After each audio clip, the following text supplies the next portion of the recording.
Life's short. You got to take it seriously.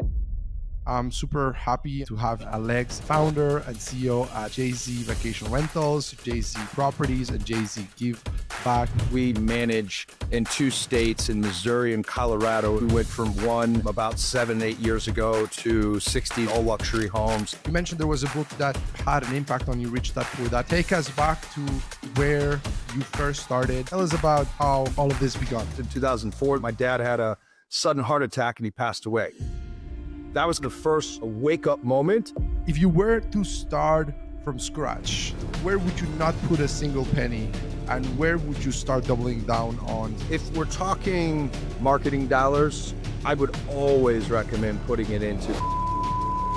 When it comes to extra guest fees, how do you set this up in a way that doesn't put you out of the market and ends up affecting the competitiveness of your properties? Instead of trying to lower and get rid of our overhead, we just do the same thing that a lot of the industry is doing today, where we. Hello, everyone, and welcome to the Hospitality Edge podcast, where we aim to bring together what we think are two sides of the same coin, real estate and hospitality, and really bring together leaders, entrepreneurs, investors, founders, syndicators, just so they can tell us about their stories, about the lessons that they have learned along the way. Hopefully also as well some of the mistakes that we could avoid making ourselves from learning from their stories, and also just get inspired by their accomplishments and everything that they have overcome. So today I'm super happy. I'm excited to have you here, Alex Zemianek, founder and CEO at JZ Vacation Rentals, JZ Properties, and JZ Give Back. First of all, thank you so much, Alex, for being here. How are you doing, and where are you taking this call from? My pleasure. Thanks for having me. I'm doing great. I am taking this call from St. Louis, Missouri. It's a beautiful day here. Awesome. Thank you for being here once again. And before we dive into the background story of how you got to where you are today, can you please give us a high-level overview of what you do and what is it that your different verticals are all about at a high level? And yeah, what do you do for a living? Yeah, I'd be happy to. So I currently am in the CEO of JZ Vacation Rentals. I also, as you mentioned, still operate in my parent company, original company, JZ Properties. And JZ Gives Back is essentially a nonprofit. That's an educational nonprofit that I utilize and look at to just give back education and mistakes, like you just said. Mm-hmm. Right now, our company and brand, and we'll get into the story here in a minute, but just to let you know where we're at today. So we primarily manage in 2 states, in Missouri and Colorado, are the properties that we manage. We went from one about 7, 8 years ago to 60 that we manage, all luxury homes. And then we also have 1,000 other homes that we've been growing essentially our own online travel agency. And so we have another 1,000. I think we're actually up to about 1,100 today that are in 14 state territory in 3 countries and growing. So we're in Mexico, we're in different areas, and the goal there was really to try to provide a luxury brand that is management but also marketing, and we're trying to fill some gaps in our industry of providing a brand that people can go and travel consistently to. Mm-hmm. That's very, very impressive, and of course we'll get into specifically why and how you've managed to develop that OTA side, because a lot of operators just operate, but you have had the experience of both being on the acquisition side, like actually buying property and flipping it and selling it as turnkey, but then also managing, and then of course also doing the marketing side of things to drive traffic, both from the demand and supply side of things for an OTA, which is quite impressive already. So let's go back to the very beginnings of, you mentioned there was a book that had an impact on you, Rich Dad Poor Dad. Can you take us back to where you first started in terms of your entrepreneurial career? What was your first business, or was it real estate first? Like, tell us about how all of this began. Yeah, so I'll rewind a little bit to kind of talk about where the JZ comes from. And so basically, 2002, I graduated high school, moved out to Columbia, tried to go to school there, got in trouble, ended up getting a job and got a career instead of a diploma right away. And I remember reaching out to my mom and my dad after I moved out and tried to get some help after getting in trouble. My dad was very quick to give me some tough love and basically told me to figure it out. And that's exactly what I had to do. And in 2004, after getting a career, I got a job with AT&T. I worked all kinds of places down at Mizzou and good old Columbia, Missouri. And got a job with AT&T, was kind of slowly starting to climb the ladder, and got news in 2004 that my dad had a sudden heart attack and he passed away. And so that was kind of the first like wake up moment, and that life's, short and you got to take it seriously. And so I had heard from his friends and other family members that my dad was passionate about getting into real estate. He just never made it there. And a friend of mine from LA told me about Rich Dad Poor Dad. I read that book in 3 days. I was not a reader at the time. And so it was just that engaging. And I knew right away that I wanted to be a real estate investor, that money is supposed to work for you. You're not supposed to work for money. And all of the very easy kind of foundational principles that book teaches you. I went on a journey of trying to study and became obsessed with it. And I was climbing the corporate ladder with AT&T. I started out selling phones, and then I ended my career in 4-state region. And so I learned a whole lot about leadership, a lot about culture building.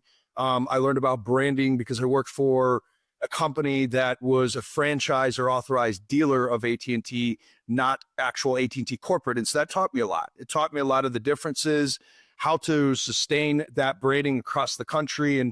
And also I just dove headfirst into the business world of leadership. And eventually, I got into real estate and bought my first investment in 2008. So it was 4 years later. After just studying, I finally took the leap. I bought a 2-family, bought it during the crash. So it was a short sale that took 8 months. Back then, Bank of America, I believe is who it was with, took a little long to close on the sale, and that ended up backfiring for them. And I got very lucky because I got to ride and start at the bottom of that wave during the crash and ride it up. And so then we went from a 2-family, I got a 4-family, and just kept it moving. I'm just there. A Like, lot of how old buy were and you? hold. How old were you when you bought your first property? So this would have been, let's see, 2008. So that's about, so I was about 34, Mhm. 30. Well, hold on, 28. Okay. So I had to Okay. do the quick reverse math Yeah, there. yeah, yeah. Okay, um, 28. So you buy barely your first 30. property, and then, like, from there, I'm always interested in those first deals, just from how do you go from the first to the second, and like start scaling progressively. So in your case, was that a flip? Was that something you sold it and moved on to the next acquisition, or you managed to refinance and through that buy your next property, or those early Good question. beginnings Yeah, of building that portfolio? What did that look like? great question. So in 2008, I took out a product. Well, actually, my first deal I funded as the typical 3 to 5% down payment. I saved that myself from my career and W-2 job and tucked it Mhm. away. So I bought the first one without any kind of construction budget. I didn't know a lot of that at that time. And so I bought it with the intention of looking at it as a cash flowing property, also the equity gains and everything else that come along the way. But I moved into the bottom unit. So that gave me the primary residence, financing, just easier deal. And for the first several years, that is how I acquired a lot of them, is buying them, moving into them, fixing them up, and then moving Mm. out and exiting and starting all over. So that particular one, I rented out the upstairs, moved into the bottom unit. The upstairs basically paid the mortgage. So all of my extra money, I was just dumping right back in the property and fixing up my unit first. As a tenant would move out upstairs, I would remodel that slowly. And over time, I was able to put a lot of money into the property and fix it up. And then a 4-family came about that was in the same area, which is University City, U City here is what everybody calls it. There's Nelly's from the Loop, so this is Del Mar Loop. It's a pretty hot area, good trendy area, and definitely appreciating there's a WashU campus there. And so I was capitalizing on the area and capitalizing more on the hold and trying to go after what a lot of people ignore, which is the equity and the large wealth gain by holding the property and not flipping it right away. Interesting. And then you were like, at this point, you still had your W-2. So how many acquisitions took place, or how big of a portfolio did you get to first before thinking of letting go of your W-2? Or what was sort of the exit out of you still working for someone and ending up Yeah. becoming an entrepreneur? Yeah. So after when I bought the four family, that gave me a total of 3 units in that building because I moved into one of the four, and then the 2 units that I moved out of originally. So then I had 5 units, plus I'm basically essentially living for free.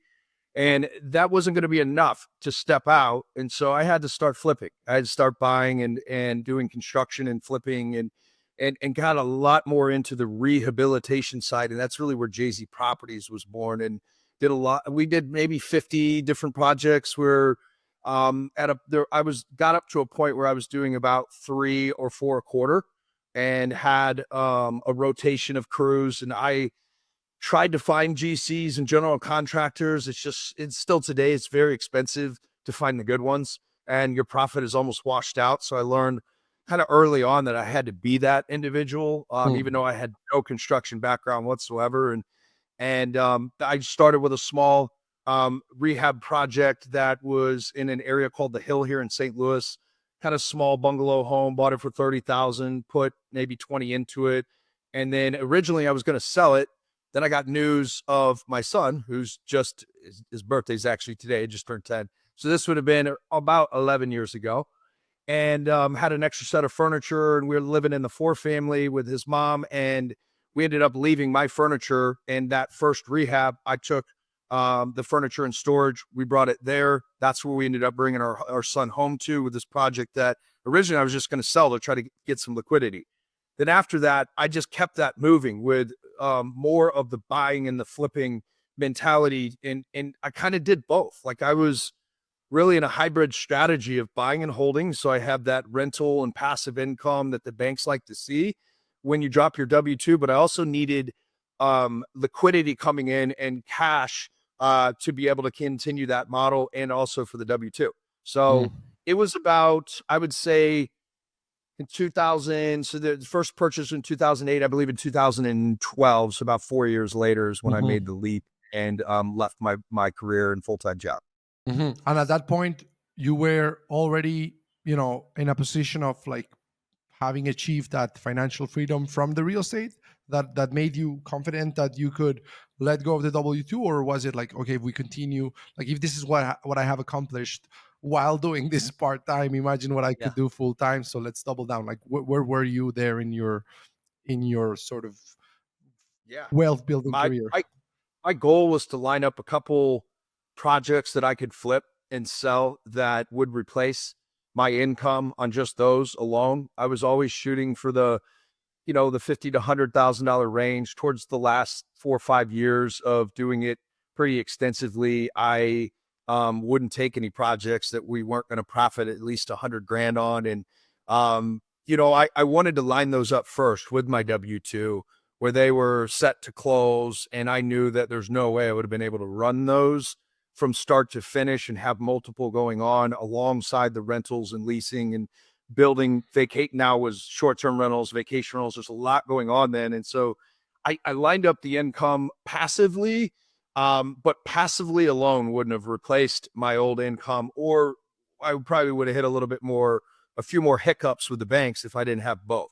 So I did get to a point where my goal was to get the majority of the cash lined up to where I could survive a year if things didn't go right, without my salary.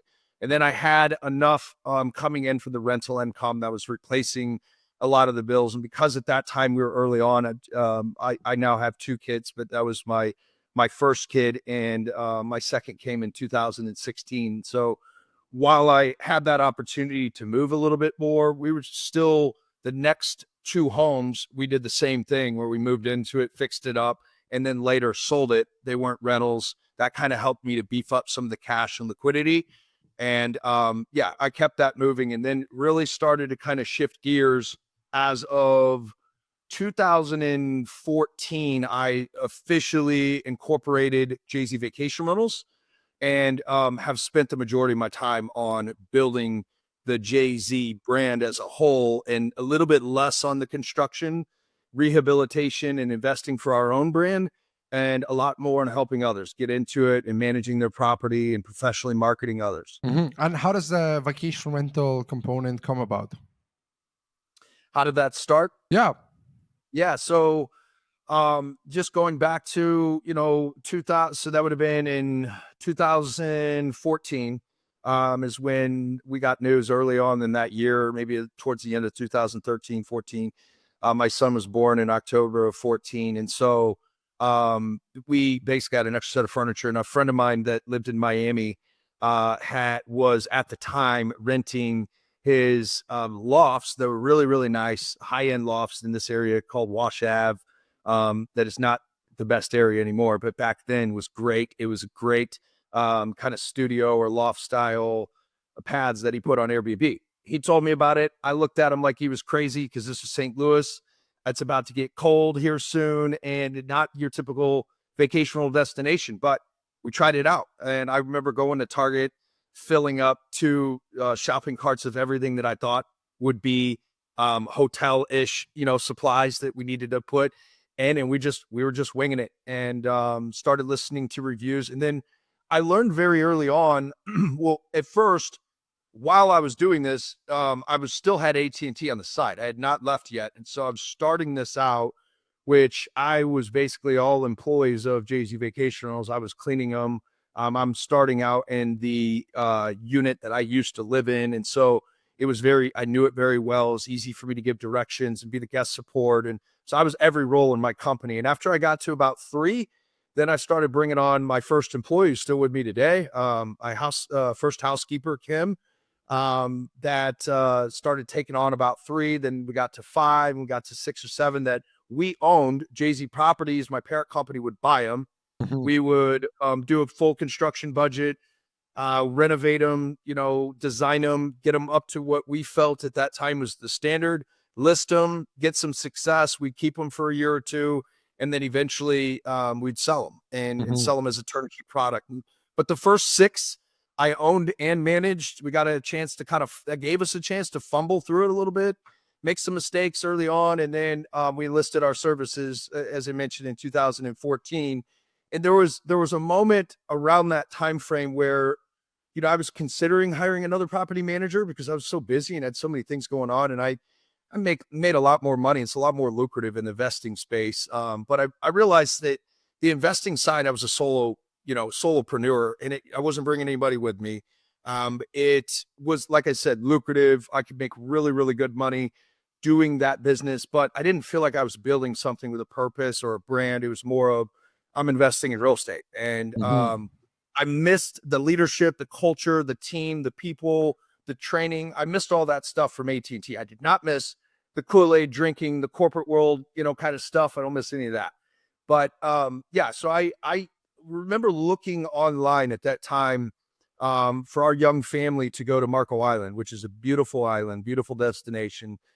And it's still a little bit like this today in some of these destinations, but back then it was really bad where most of a very high percentage, we'll say, of owners that are listing their property in those areas lean on the fact that it's up next to a beach. They lean on the fact that it's in a great destination, and they don't always keep up with the design. They're not normally the stellar design. Whereas in the hotel industry, Four Seasons is a brand that guests have called us before, where they'll say we're the Four Seasons of the short-term rental industry, and that is the biggest compliment I feel that we have received because we are trying to be and have been trying to be a brand that you can go to any city. It doesn't matter if it's next to a beach or it's in the middle of St. Louis downtown. We want to provide a certain level of consistency that a hotel brand or large brands would do. So when when you're traveling, if Marriott is your brand of choice Mhm. and you're traveling to a different city or country, then you know what you're going to get. And Mhm. that's a lot of why we went on that direction. The other reason is I found a company called luxuryretreats.com that it was later acquired by Airbnb. But at this time, they had a very large portfolio of properties that were all very nice luxury homes. Some in the $1 million range, some weren't, but they were just very nice, very nicely designed, very meticulous. They did not accept every owner. They accepted 10% of what reached out to their services. And the best part is they just didn't have travel agents. And to me, that was mind blowing that there was a brand out there that was fully sufficient, self sufficient. It did not need to hand it to an Airbnb or Verbo or Booking.com or any of these online travel agents to be successful. Mhm. Airbnb later acquired them for 300 million ish range and created Airbnb Lux. And so our brand from day one has really been that Airbnb Lux model of there's no filters. We want every property to fulfill a certain standard. And we have 1,100 of those we're providing now and growing. And that all stemmed from a couple of those examples where I just realized it was a big gap in our industry to see that. No, that's super interesting, and I'm curious to know about the timeline of the evolution of the models, because you start scaling the property management side of things, and at which point do you tell yourself, well, I also want to open up the OTA and without necessarily handling the boots on the ground. Yeah, we did it very early on, and almost to a point where I was blowing money, and that's why I love to give back my mistakes because we blew a lot of money on marketing. Not know I knew nothing about marketing when I started. And I feel like I know now 10 years later enough to be dangerous, but I still have very smart people that do most of it for me. And I worked at AT&T and T, and we just didn't need it. It was all leadership and sales. And that was a lot of my background is culture building, keeping people happy, lowering turnover, driving up volume, making sure people come back. It wasn't digital marketing and Google ads and learning all of the complexities of pixels and retargeting and all the stuff you need to know in SEO to be dangerous today and to compete with Verbo and Airbnb and all of these sites. And so, we started very early on, like gung ho about building a brand because I knew that it was very rare. What I Mhm. didn't know is how expensive it would be Mhm. to try to keep up. If you're doing paid ads, there's just no way because as a property manager, our ROI is very low, as you know, and we don't have very large margins. So, the ROI in a Google ad is not always the way that it reads because you're bringing in money for all of the owners, which you take a fraction of. So it's not always the revenue return; it's a fraction of the revenue return because you're Mhm. taking property management income. And so we had to fumble through a lot of that stuff. But to answer your question, it started very early on. We wanted to be a brand, not a property management company. We are a property management company, and I feel like we do it very well. But we wanted to be different. We wanted to be unique. In our industry, the stats that I've heard is there's about 5% of our industry are brands that are trying to grow their direct bookings to be the goal is 90-95% direct bookings where only 5 to 10% is reliant on travel agents. That has always been our goal from day one. Mhm. So when you go about trying to develop this brand, there's a few things I want to cover here. First is, why do you think so many vacation rental companies have failed at building a nationwide or even worldwide, guest facing brand? Like when you study what others have attempted, why do you think that there's not already a Marriott of vacation rentals? Like, what's been the missing element that you think you guys are solving for? It's financially it's tough. There's a lot of times where I scratch my head, like, am I going in the right direction? Because I mean, we are just becoming profitable 7 years later. To Hmm. answer that question in a way where people really understand that, if I was accepting all of the properties and I was accepting almost every property that reached out, we'd be at 500 by now, over the course of a 8 year span. But we've been very picky, and what that's done is um, that has helped us to get a lot of the repeat guests. There's a lot of property managers. I do consulting for management companies. I've worked with companies that start at 6 or 7, like I did, and want to grow up to hundreds. And I always ask them, what's your exit strategy if you have one? Like, are you wanting to grow a brand that is going to be a little bit more self-reliant and better in the future, a little more future proof? Like, you own the land and you're building on it. Mhm. Whereas property manager, you're building, but you're building on the travel agent's land. Because if you're 95% reliant on travel agents to bring you the business, then what happens in a pandemic, or what happens when Airbnb decides to change their hosting policies and cancellation policies? And Mhm. I just heard in California just changed it where, and I don't know if this went through or not, but we're trying to change it to where it's a 24-hour cancellation policy. And this kind of stuff happens. Mhm. It happens a lot with the travel agents. And if your whole brand is reliant on that, I look at that as like building a business on somebody else's land. Whereas Mhm. now we have e-commerce that comes in, whether we wake up or not, or whether I employ more people or not, there is a lot more e-commerce on the OTA side, but it's very expensive to do it, or it takes a lot of time. Like, if you're not going the expensive route and you're going the search engine optimization route and you're trying to Mhm. grow your site, your brand, your Google authority, the things that will make a difference over the long course of a time, the longevity way, then it just takes time. But Mhm. the beauty of that is that you never stop seeing growth. And, to go back to just answer your question again, it's I think it's either money, it's the lack of education of knowing why that's important. It Mhm. is chasing revenue, which is easier to do with just giving it to the travel agents and allowing them to bring it in. Mhm. But I now know, 8 years later, how impactful it really is when you have 30 to 40% is about what our mix is today, depending on the market. Some are higher than others. 30 to 40% skips all the travel agents, comes directly to us, either because of our email efforts, our, search engine optimization efforts, and spending a lot of the years and time on the site has really started to pay off now. In the Mhm. beginning, see a quick return. So a lot of people start out as investors, and as investors, we're ROI, ROI, ROI. Like, what is the immediate ROI? There's not always an immediate ROI. And there's Mhm. some things that you do because it provides a longer term ROI. So hopefully that answered Yeah, that no, question. that's interesting. I think, from what you're saying, it's, yeah, of course, a lot of people look at that and they're like, well, I'm not gonna go and compete against Airbnb, against VRBO, against Booking.com with the budgets they might have and the budget I have. How long am I gonna be able to last? And you've said that, there's been a lot of resources invested in your brand. Off camera mentioned something like $1 million or so that have been invested in your brand alone. What if you were to start from scratch the process of building your brand? What would you skip? Where would you not put a single penny, and where would you start doubling down on since the get-go from what you know today?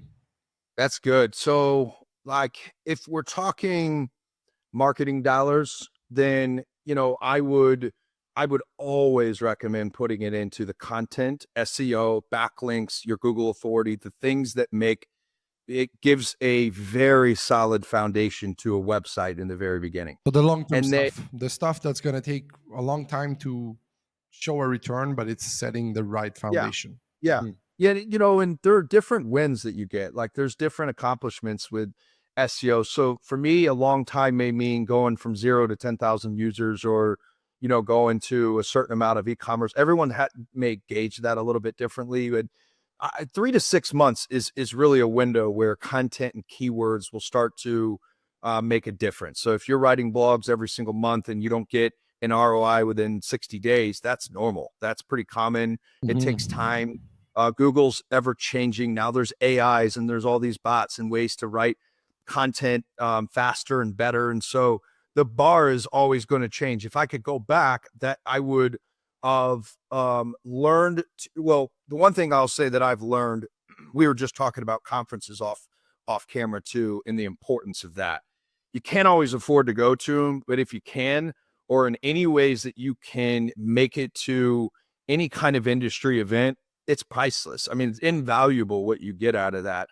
And the one thing that I'll say, like a website, for example, it took me 6 times before I finally got the site that I have today. So that was a $50,000 to $60,000 or more learning curve. Mm. That if I would have just went to, for example, I use BizCore. BizCore is a sister company of Streamline, and now I have all of these different companies within the industry that they know the industry well. They know the templates you're looking for. They know a lot more of what you're trying to do, and they probably can do it cheaper because there's less of a learning curve for them as well. That's Mhm. my recommendation of what I would have done a whole lot differently to give people actual practical stuff where, start with vendors in our industry. You may have a friend that develops websites, but what you're going to run into is they don't know how to connect it to Guesty, Streamline, and how to develop a website that is built for their plugins and their templates. These are things I did not know. So I wasted a whole lot of money with very smart developers and smart experts that were experts in marketing, but not necessarily in our industry. And that advice can spiral into so many things, as you know, like trust accounting. It's not always marketing. If trust accounting wasn't taught as much many years ago. I think it is now, and a lot of softwares have it, but it wasn't as big of a deal then. And so finding bookkeepers or accounting softwares or companies and operators that are within your industry makes a big difference there too. Mhm. And in terms of like, because you've advised a lot of CEOs and property managers that are looking to scale, and if we look at what they're facing in terms of, I like the definition of strategy being having limited resources to deploy across unlimited possibilities. Like, that's strategy. Like, how do you choose where to invest your limited resources, knowing that you could do many things? Well, not everyone's going to go the route of having their own OTA, that they open it up, beyond their properties that they're managing. So let's start with, okay, you have a portfolio that you're scaling in terms of full service property management, and then you want to just start to have less dependency on the OTAs by driving more direct bookings and building that brand. You have a dilemma or a choice to make, because you have limited marketing dollars, and you could invest them on the guest side, or you could invest them on the owner side, right? You could try to get more owners, or you could go and try to get guests to book direct.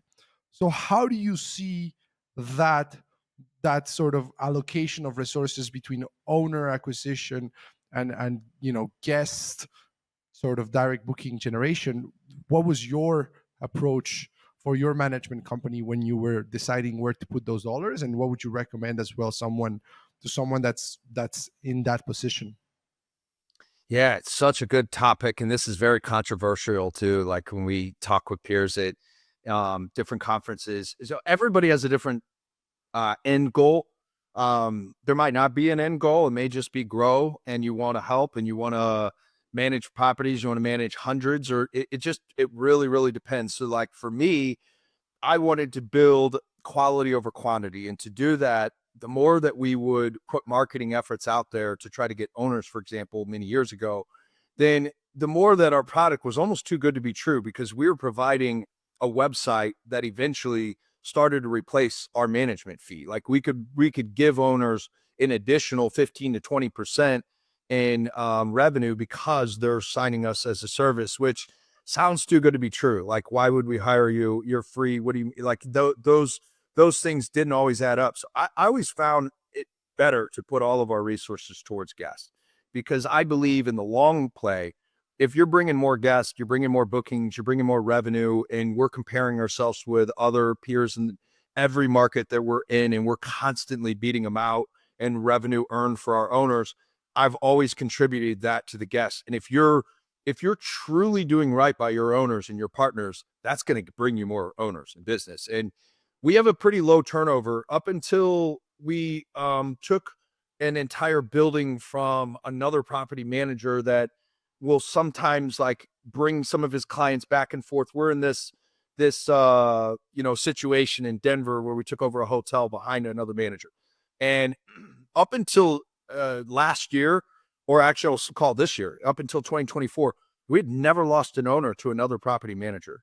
We've had our owners come to me and say, I'm ready to liquidate, or, for whatever reason, they're ready to offboard the property. We would actually help them offboard the property too. So Mhm. we can help them find the deal. We can help them fund the deal by lender referrals. I can teach them real estate investing because I sit on that side myself. We can help them manage it. We can help them sell it, broker it to other owners. And so we've tried to be this one-stop shop. We design it, we handle everything. And what that does is people will reach out kind of more on a consulting basis. You build trust. You're really trying to do the right thing by putting out the education and putting out the right way to do things. And you don't care whether they do it on their own or they do it with you. I think you're going to send this message of that it's hard to get on with your brand. And that's really what's happened over time, where we now have, not, I wouldn't call it an application process, but it's a screening process where I don't have a sales team anymore. I used to, where now I have more of a screening process. And by the time they get to booking a call with me, they've watched a demo. We know it's the right property. And then by the time I get on with a demo, it's a pretty cut and dry process. And have not really put any dollars per se. We have content and we have online presence and reviews for property management, but we don't really spend ads, and we don't go out there and invest our money into owners. We invest it into guests. That's interesting. And yeah, totally something where you're going to have a different answer depending on who you ask, but Yes. also something where I think it's going to depend on, like you were saying, what's your end goal and what's the vision that you have. And do you think that if you were not as clear as you are with the vision of also building the OTA on the back end, or also even more so than the property management piece, that your answer would be the same? Like if you didn't have the vision of building an OTA, you're just focusing Probably on not. building the property management company, would you also Probably put not most of that money because, on the guest side? yeah, because, it takes, this is going to differ in every market too, and the amount of revenue for this answer of what your typical average property grosses in revenue.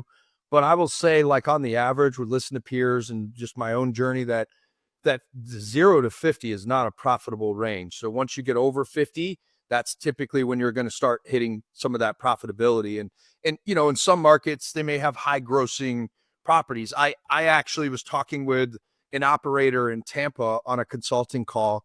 And this was just an initial call. I didn't charge him anything for this. I just wanted to get on and help him unpack some of the things he was going through. He had 70 properties in the Tampa market grossing 100 to 200,000, and some of them $250,000, which means his market share is very, very high in comparison to a company like us that has, 50 to $100,000 range is typically where we fall on a lot of our Missouri and Denver properties. And the crazy thing to me was when he was explaining his model, he said he still wasn't profitable. And I'm like, Hmm. how? 70 properties with that high of gross revenue. And after just digging in, I didn't have a lot of time, but in about the remaining maybe 30 minutes, we dug into his profit lines and the amount of profit models that he had within that business. And he's primarily just charging on the management and on the rent. And so he wasn't getting the same 20-25%. Everybody's got a different management fee across the country. Typically it's 20 to 40% range being the highest. Most, I'd say, on the average 25%. So if he's Hmm. taking 25% of the rent only, then on $1 million, that's $250,000. Our payroll is that, and that's not gonna, you're not gonna survive off of that. But if he's taking 25% on cleaning, on maintenance, on damage waivers, and on all these other things that you can charge on, or processing fees to the guest to make sure you're not eating the entire merchant credit processing fee as you build out your own site. And so, we have maybe a dozen income streams that come in, and management is about 20 to 30% of our entire revenue. It's 30%, 70% comes from everything else. And it's impossible to survive or make it without doing that. At most of the conferences like Verma you just came from, and others, they'll tell you 50% you need to get from ancillary revenues. And I think that's changing. I think today it's now climbing up to 60%. So this example, this gentleman could gone back and with a snap of a finger, this isn't a lot of stuff he's got to renegotiate or change, Hmm. because a lot of these fees don't even hit the owner. They're hitting guest, and they're passed through, and they're built in, and it's very, very common. So it's not something that you'd be stepping out of bounds to do. And And if so if that if you with could that, share, like, without necessarily giving all the details, but like, in your case, you said that the percentage on the gross bookings is 20%, around 20%, you said, of your total revenue. And then what's the we have next big different thing? agreements. So like Hmm. depending on the amount of properties, we'll come to like 15% is the absolute lowest we can go. Cause at that point you're barely squeezing out 5% of profit because Hmm. of your overhead costs and technology, stack cost, and Yeah. but we're anywhere from 15 to 25%. And then if we're taking on a single family home, and it's just a typical 4 or 5 bedroom home, that's a 25% agreement. If they have, four or more, then we start to stair step that down. If we take Hmm. on like a hotel or a condo hotel or like a luxury boutique hotel, then obviously that's the masses. So we drop those rates to 15% because we're hitting a lot larger a quantity of Right, but properties. that's the commission you charge, for your services. But in terms of Yes. what you just said about what that revenue that comes from that percentage of gross bookings, like what that represents as a percentage Oh, of the 30. total revenue. Okay, so Yeah. that was 30. About And 30%. Yeah. mhm, So about 30%. So on every, we'll just say every $1 million, 300,000 comes from commission. And then mhm. 700,000 comes from every other, income stream that you have to What's get. the And not second all of that biggest? income What's the second necessarily biggest comes. income stream for you specifically in that Ooh, distribution? I would say probably cleaning and maintenance. When it comes to income streams, they're not always profitable, Mm, because there's times where we have to afford supervisors, and you put all of that in the same department, it can wash that out. But cleaning is a big, I guess, revenue or income stream. What we really do with all of our, we call them partners more so than owners, because that's really what it is a partnership. And we whatever our management fee agreement is, so like we just had 5 onboardings come on, and if they're 15%, for example, when we bill them for a supply, or we charge them for, if that's cleaning, and we're paying a vendor $100, then we just put 15% on that $100. So that way it's very transparent. The partners all understand. We teach them right from day one how we make money, so they know. That way there's no hidden, we just pride ourselves on making sure that transparency and trust and all of those things are out there. And we don't want them to come back and say, well, why are you making money on cleaning? Like, we want them to understand that we have to. Like, it's impossible to stay in business if you don't have all of these other revenue streams that are, in a way, aren't necessarily profit streams. There's a difference there.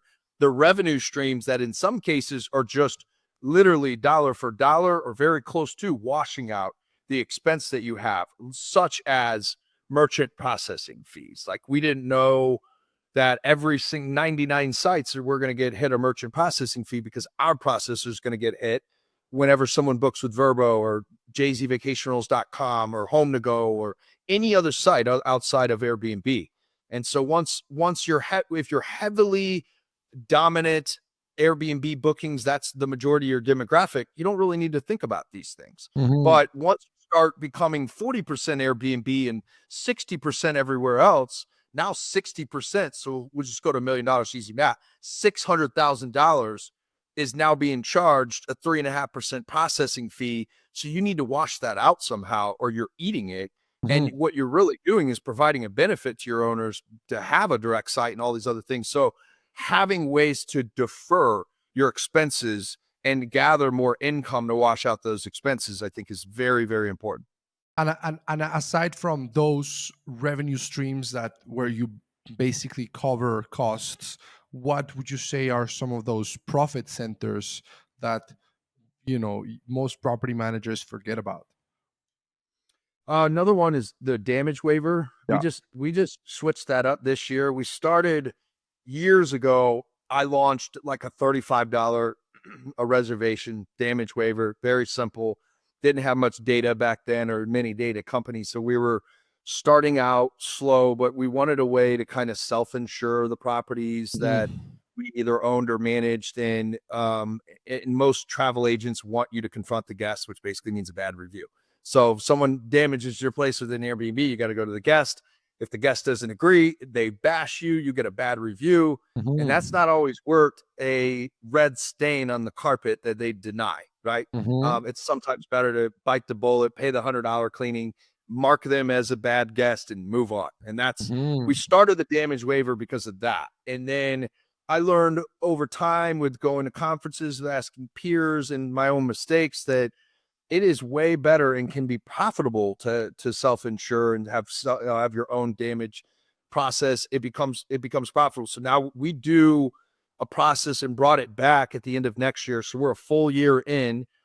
We have some auditing and some accounting going on. I think we're going to be profitable, and it's a good profit stream. And let's say we charge right now. The way that we're breaking it down is we're charging every guest 15 a night. It caps out at 60 to make sure that it's not getting too high on the damage coverage. That all goes into an escrow bucket. And then we cover our owners for up to $2,500 per reservation in damage. It started out as a damage claim. And when you look at your damages across the year, I mean, there's not enough that you're going to wash out that income that's coming in. But what we did is add a second component to that that is a little risky, and that is to cover routine maintenance from that process. So now, whenever there's a door lock challenge, or there's batteries that are needed, or there's a light bulb, or just your routine quarterly stuff like air filters. I know there's tons of companies that have that set as like a fixed charge, but don't actually change the air filter. So we wanted to basically absorb some of those owner expenses that most owners get upset about and don't like all of that. They see it as nickel and diming.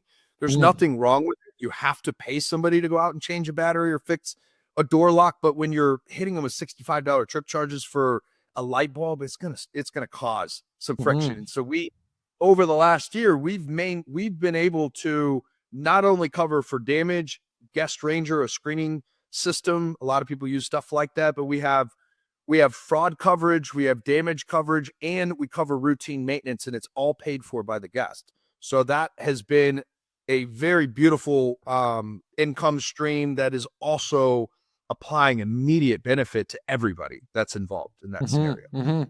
Yeah, and when it comes to extra guest fees, the question is always how do you set this up in a way that doesn't put you out of the market and ends up affecting the competitiveness of your properties, knowing that revenue management is so important, as far as like getting that out there. So is this like so low of a fee that it's insignificant and you haven't seen an impact?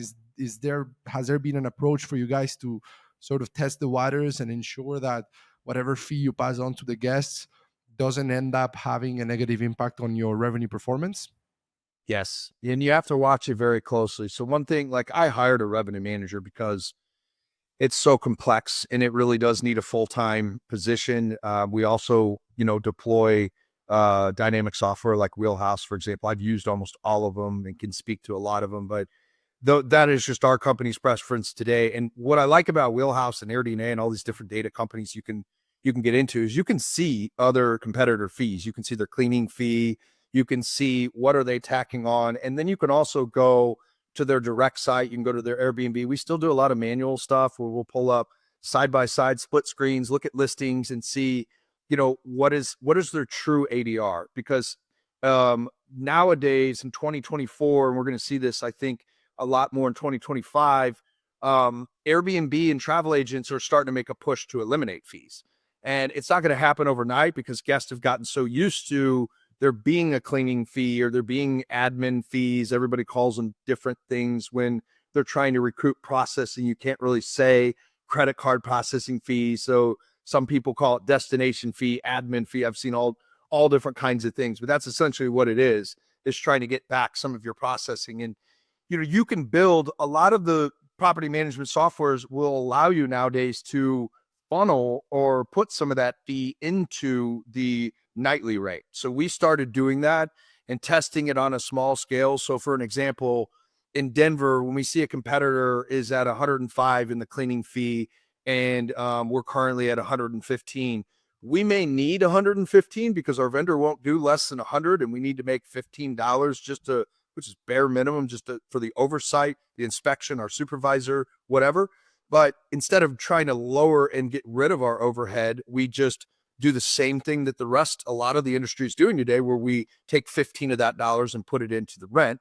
And if it's spread out over 2, 3, 4 nights, it will say 3 nights, it's only an extra $5 in ADR, average daily rate, that's Mhm. being added to that nightly rate. So it's not very, it's not going to cause or a deter guests from booking. Now, if we added a couple $100 fee and cleaning fee, 100% of the cleaning fee into the nightly rate, it might start to have a little bit of an impact if consumers aren't ready for fees to go away. But to answer your question, like, we don't have pushback really. It's very rare that somebody pushes back on the damage coverage that is a mandatory fee, because a lot of the competitors out there and a lot of our peers are doing, they're still deploying companies that are $79 flat or Mhm. $89. I've seen some go up to $150 for a damage waiver, whereas ours, if you book one night, it's $15. If you book 2 nights, it's $30. And so we tried to make it to where it's adaptable, but it's relevant to the length of the stay. And we've done that for cleaning fees or whatever that is. We'll modify them to be based on the length of stay. That makes sense. Now, in terms of things that you also do differently from a lot of other companies out there, there's two elements I want to cover. One is the distribution strategy as a whole. So not only are you investing heavily on your own brand, you're also on 100 plus OTAs. And there's also different schools of thought about this, because there's the ones that are like, well, I'm just going to be on the major, most important OTAs, and my direct booking. And then there's you, right, on 100 other platforms. So what's the thinking there, and why do you think that that also makes sense as a strategy? It's a net that you're casting, and how large do you want that net to be? And I think, when it comes to the travel agents, there's no reason not to expand that fishing net as large as you can, because you're not paying for it until they generate a booking. And it's the Mhm. same way on our OTA site. Like, our partners don't pay us, we don't pay them. It's a dual strategy of sharing inventory until there's a booking. So booking.com gets 15%. They're all different and what they accept and what they take, but you're typically going to pay by the booking that's generated. The reason why you see that I've kind of learned along the way, the reason why you don't see a lot of companies that cast that net very large is usually they're limited in their property management software to a handful, like the major ones: Airbnb, Verbo, Expedia, booking.com. Like, that's typically what you're going to get with a software. And Mhm. then there's distribution providers and vendors that have come around over the years. There's tons of them. I'll just give some examples of Vacay Home Connect is one of them, one of many. And they will provide you a hotel distribution. They'll provide you an extended distribution. So they'll bring you Marriott Homes and Villas or Hyatt Homes and Villas, and you can start to expand your reach that you may not be able to do within your software company, and it's a little easier. The downside, really the only downside, is if you don't set it up right. Like, if you are not offsetting the commission that you're paying them, then you might wipe out your Mhm. management commission by adding it to Mhm. um these other distribution partners. And when I've talked to some of my peers or just clients that I'm consulting, and I'll ask them, like, why aren't you on Marriott? You have a beautiful brand, you have hotels, you have condos. And it's always the same answer: it's too expensive. And usually that's just lack of education and not knowing how to go in, make sure you have a pre-commissioned split, or you have a way to offset whatever that is that the distribution company is going to charge you. So Mhm. I see it as very beneficial. The only time we turn down a travel agent is if they're wanting to bill us a monthly rate, they're wanting to do a per channel rate or anything like that, that you can't really just calculate the dollar for dollar on the value. Mhm. Yeah, I mean, I think there's the cost argument to it for those that decide not to go in as many OTAs. I think there's also the thought of you to be well positioned and ranked and optimized in a channel.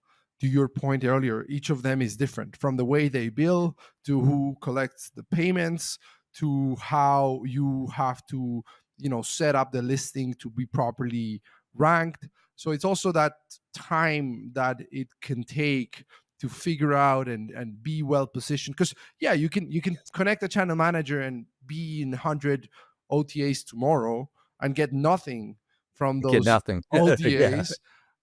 So then, like, you know what I mean? Like, when do you consider an OTA to be justifiable, understanding that it will take some time to learn it, set it up, make the most out of it, and then if you spent all that time for one reservation a year, is that worth it? Or, how do you think about that as well? I think it's you made a very good point, and I think you got to do it slowly.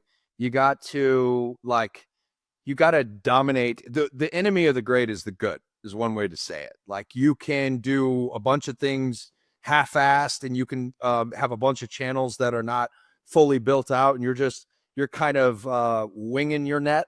Hmm. Or you can really prepare yourself. You can dominate Airbnb. So, for example, like Airbnb and Verbo, I think are the top two that most people are aware of consumer wise, and they may not be the best travel agents because there's larger, like Expedia owns HomeAway, Verbo, and like they hit a wide range. But when it comes to vacation rentals, Airbnb and Verbo are two top places you want to be listing your properties on.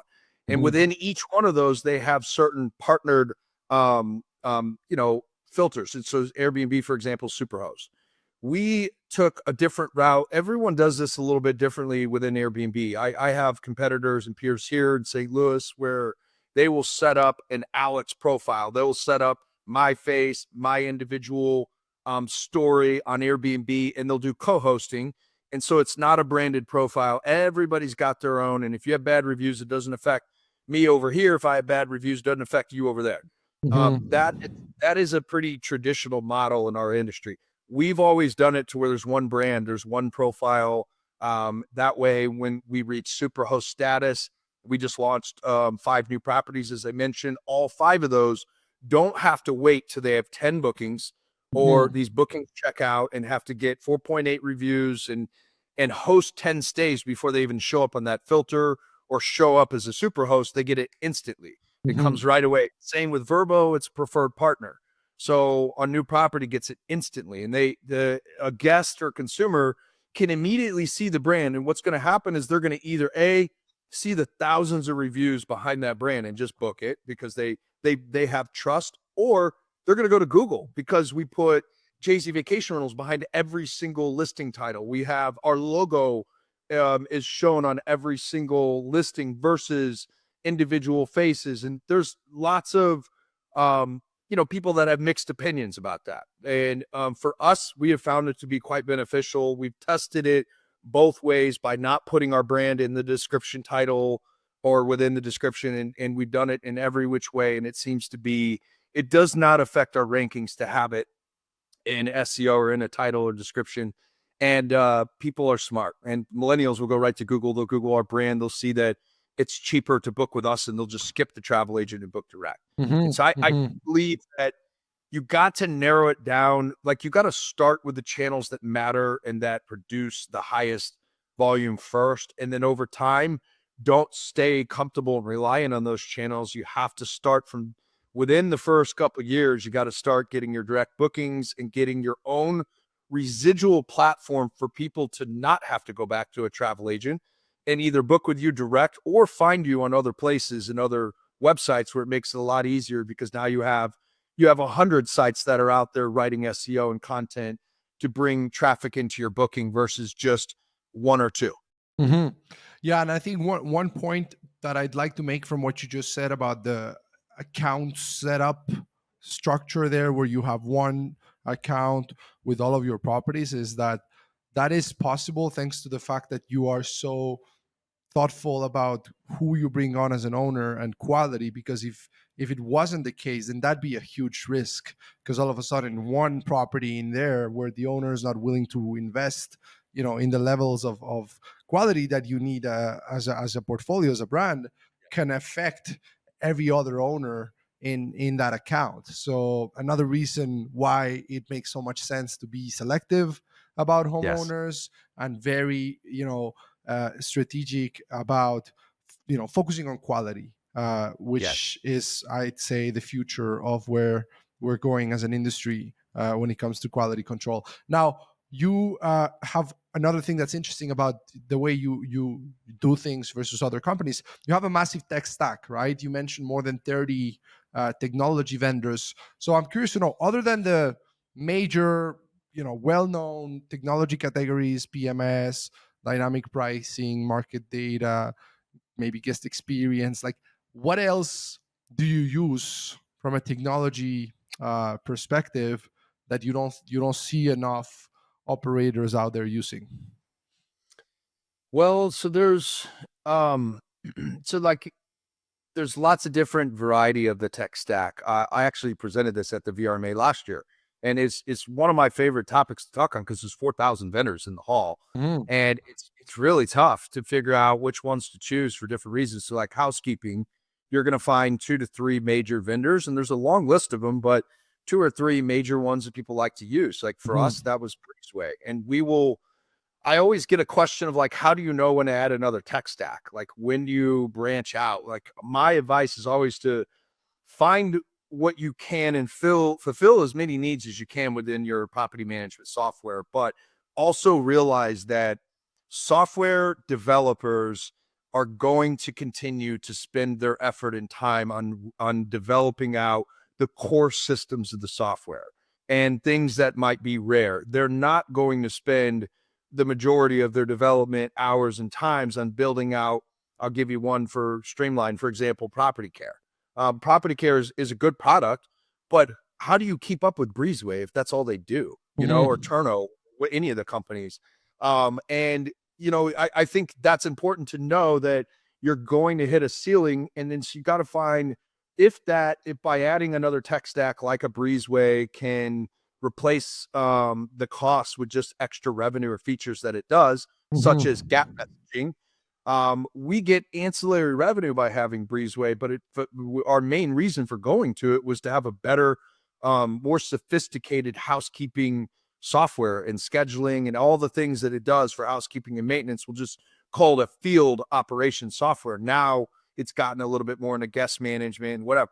The other thing that, if you're focused on growing properties without maybe your focus isn't as heavily on building a brand in your website, then they may not be with companies like StayFi or Silicon Travel that provide you tools that are recapturing tools and internet and Wi-Fi systems that will just same as a hotel allow a guest to use your internet by typing in their email address, their phone number, their name, whatever.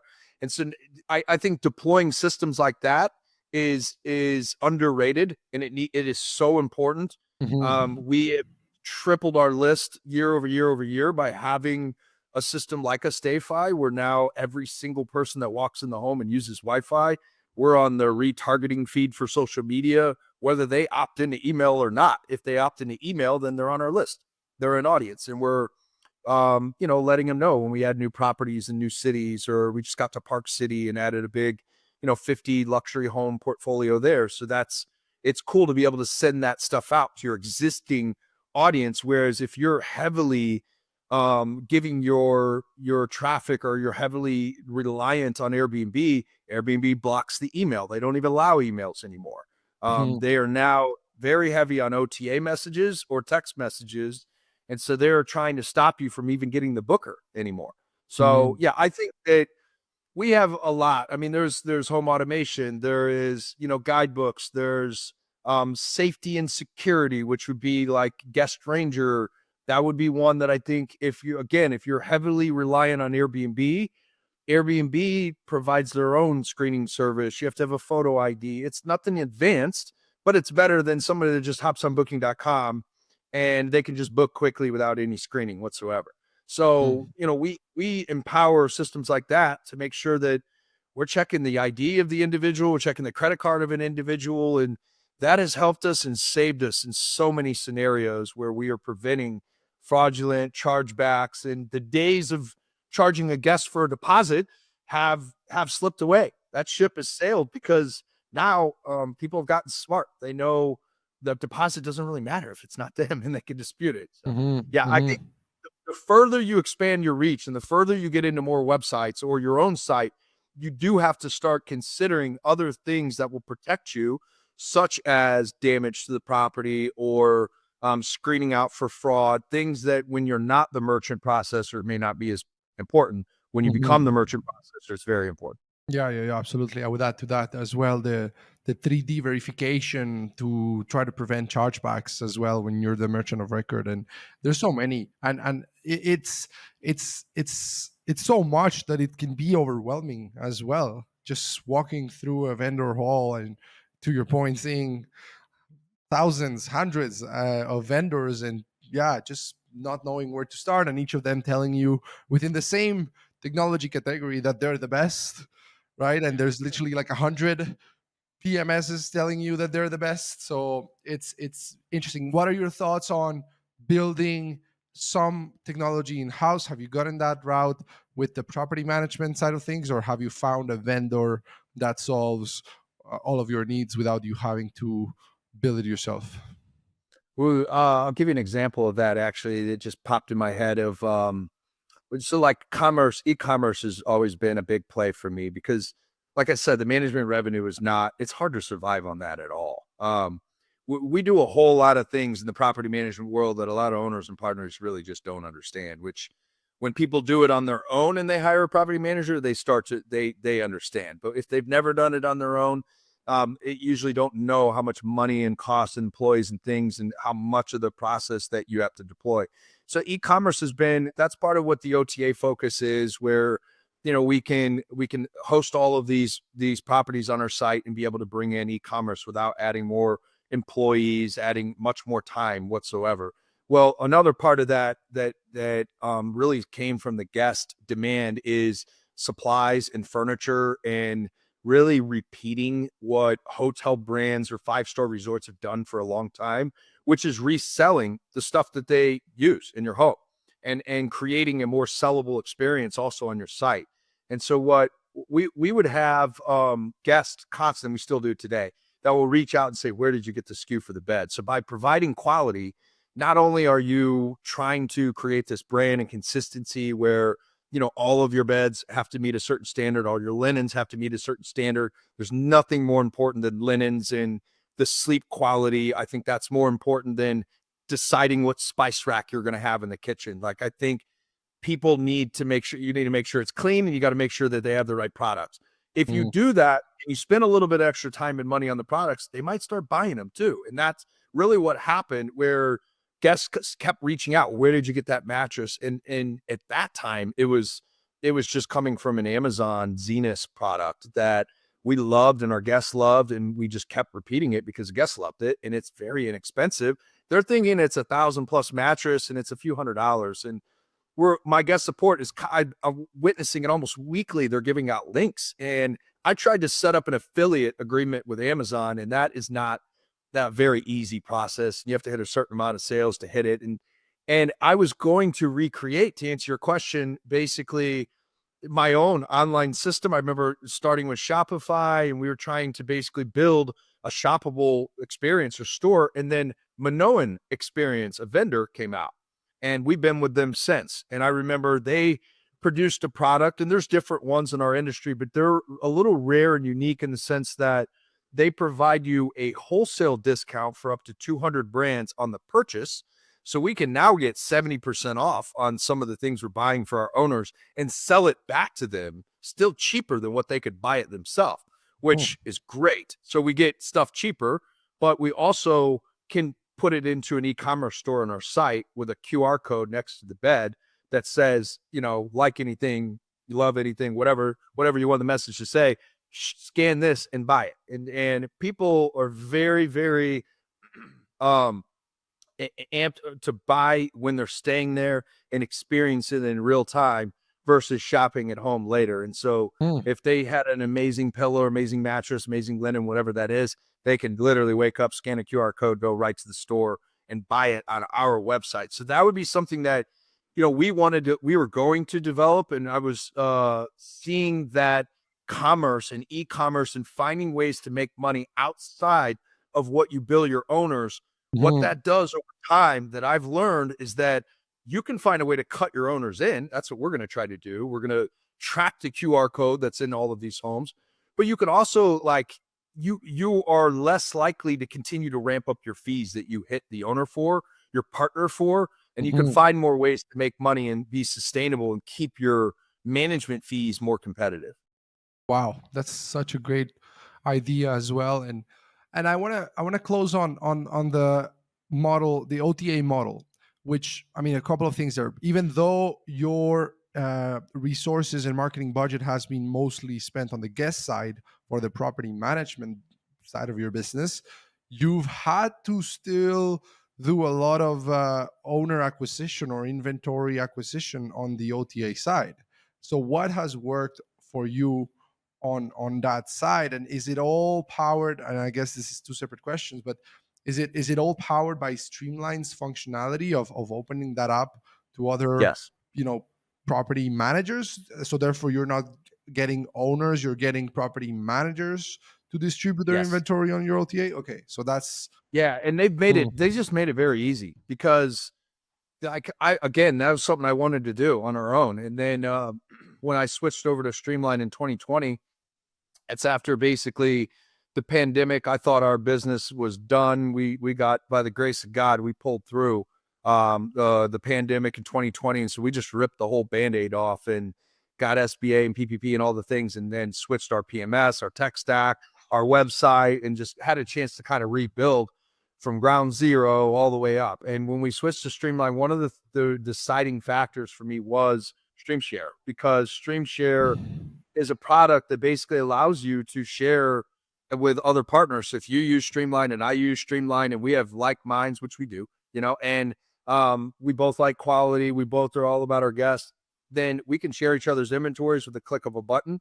It takes a lot more time and effort, and we've in just the last couple of years generated over $250,000 in StreamShare bookings, and when you look at it, it was one the first year, maybe a couple the second year. And it's a very slow way to grow it on the side. And we've also tested lots of different SEO, practices and things that help to make that boost, and backlinks and other things that people don't always know about or get into. And over time, what has happened is that that multiplier doesn't stop.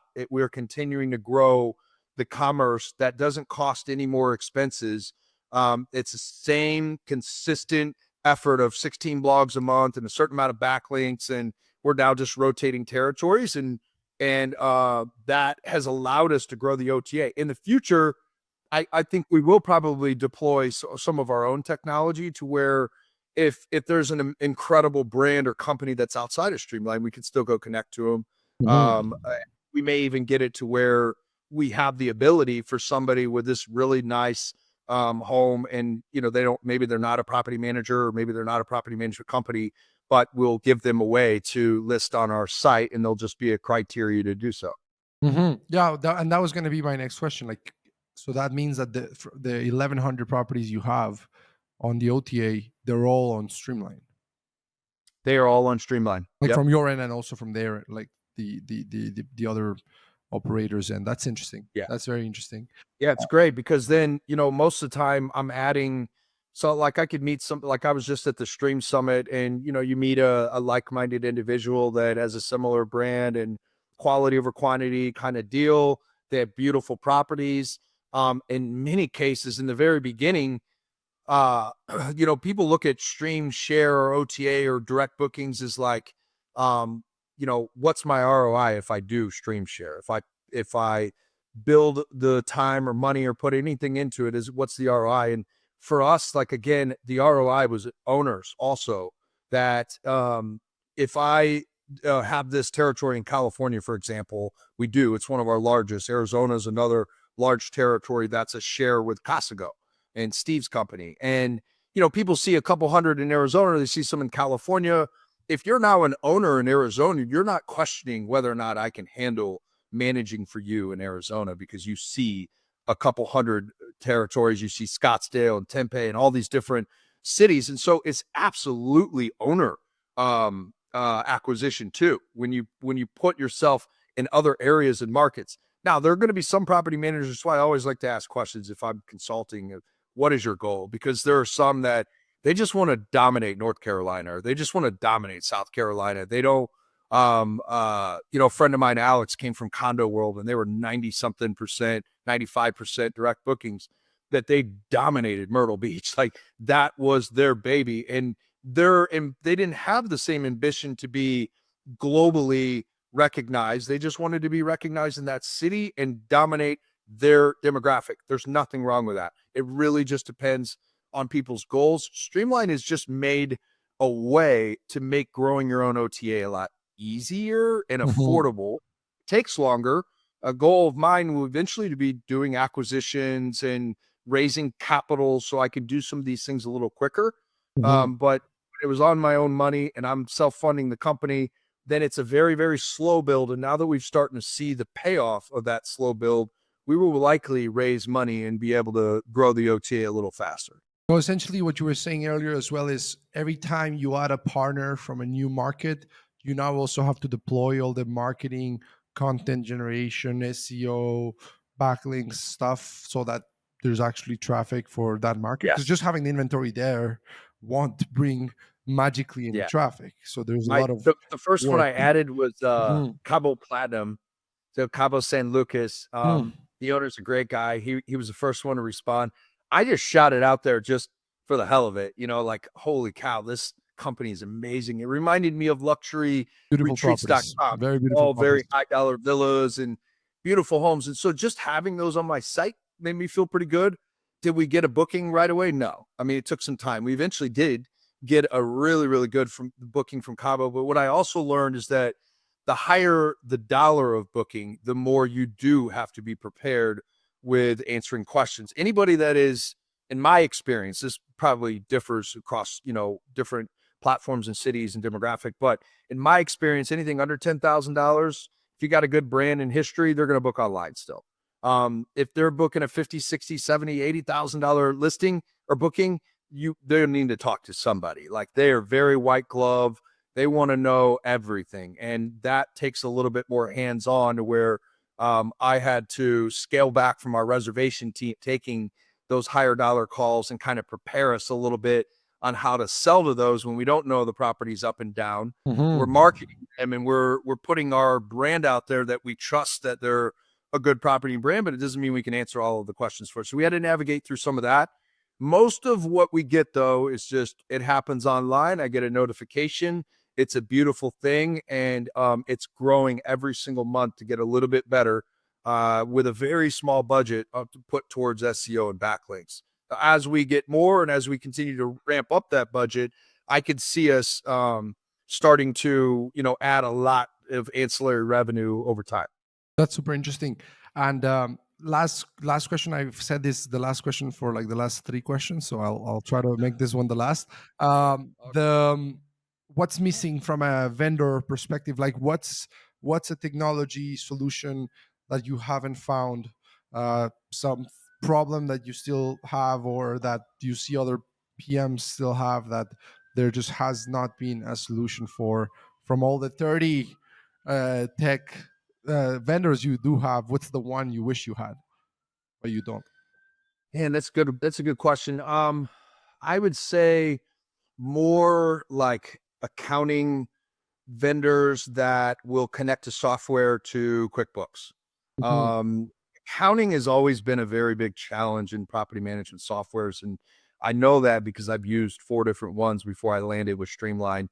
I almost didn't go with Streamline and others because of hearing about long onboardings and the sophistication level. I've learned now that the longer it takes to onboard with one usually means the more bells and whistles and stuff that they have, or Mhm. the more tenure they have. It's not always a bad thing. But when I was with, a former, I can say them now because I don't think they're in business anymore, Kigo.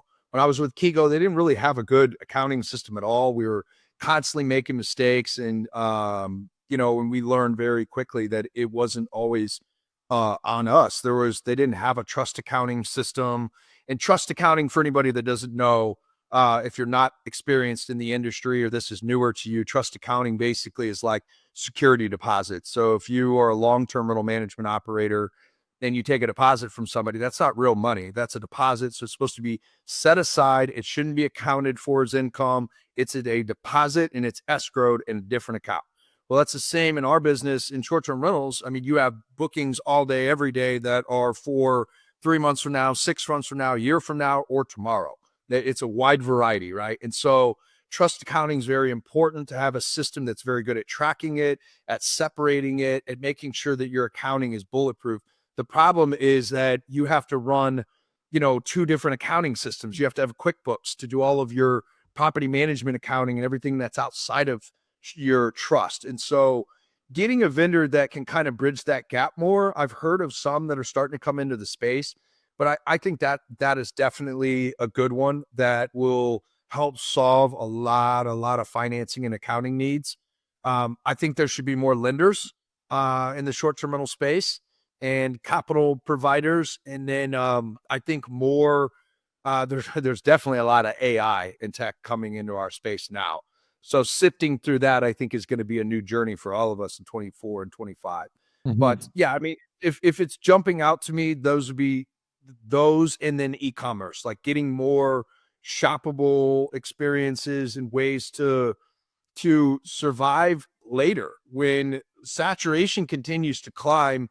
You can't just always add properties. Adding properties isn't always the way to solve it. Sometimes it's taking a look at what is your profitability share of that current property or each property. What is your profit by property is a good metric to track. And then being able to scrape out more profit within that property. And I think good accounting mechanisms can help with that. Mhm. Hey, Alex, this has been great. I could keep you here for 2 more hours. Believe me. I think there's been a lot of interesting stuff covered, and I think we might even need a second shot here, a second version of just the V2 of the podcast, because I feel like there's so many more things that we could talk about. But I really want to thank you for your time, for your generosity. Uh, there's definitely a lot of golden nuggets here for people to get. And where can people stay in touch and connect?